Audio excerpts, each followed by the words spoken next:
ইহুদি বনু ইসরাইল এক নয়। বনু ইসরাইল কাদেরকে বলা হয়? ইব্রাহিম আলাইহিস সালামের ছেলে, এক ছেলের নাম ইসমাইল, এক ছেলের নাম ইসহাক। ঠিক আছে, ইসমাইল আলাইহিস সালাম থাকেন মক্কায়, সেখানে তাকে কেন্দ্র করে একটা সভ্যতা। এই বংশে সর্বশেষ নবী মুহাম্মদ সাল্লাল্লাহু আলাইহি ওয়াসাল্লামের জন্ম। তার মানে আমরা বনু ইসমাইল। আমরা কারা? বনু ইসমাইল। আমরা মুহাম্মদ সাল্লাল্লাহু আলাইহি ওয়াসাল্লামের কওম, উম্মাহ। আর এইদিকে আরেক ছেলের নাম হচ্ছে ইসহাক, যিনি থাকেন ওই শামে, ওই প্যালেস্টাইনে, ওই জেরুজালেমে, ওই জায়গায়, ওটা শাম। ঠিক আছে, এবং ওখানে তিনি তার বংশ বিস্তার হচ্ছে। তার ছেলের নাম হলো ইয়াকুব। কি নাম? ইয়াকুব আলাইহিস সালামের আরেক নাম হলো ইসরাইল, এবং তার সন্তানদেরকে বলা হয় বনু ইসরাইল। তার সন্তান অনেক। এই সন্তানদের মধ্যে একজনের নাম ইউসুফ। ঠিক আছে, তারপরে আসতে পরে ইউনুস। এই বনু ইসরাইলের মধ্যে দাউদ, মূসা, সুলাইমান, ঈসা ইবনে মারইয়াম। বলা হয় 1,24,000 নবী রাসূলের মধ্যে বেশিরভাগই এখানে এসেছে। তাহলে বনু ইসরাইল বলা হচ্ছে এই কমটাকে। ওদের নাম বনু ইসরাইল থেকে ইহুদি হলো কখন? যখন তারা ঈসা আলাইহিস সালামকে স্বীকার করলো না তখন।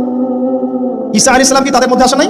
সেই ঈসা আলাইহিস সালামকে যখন তারা অস্বীকার করলো, তখন তাদের নাম আল্লাহ পাক এই বনু ইসরাইল থেকে পরিবর্তন করে হাদু দিয়েছেন কোরআনে।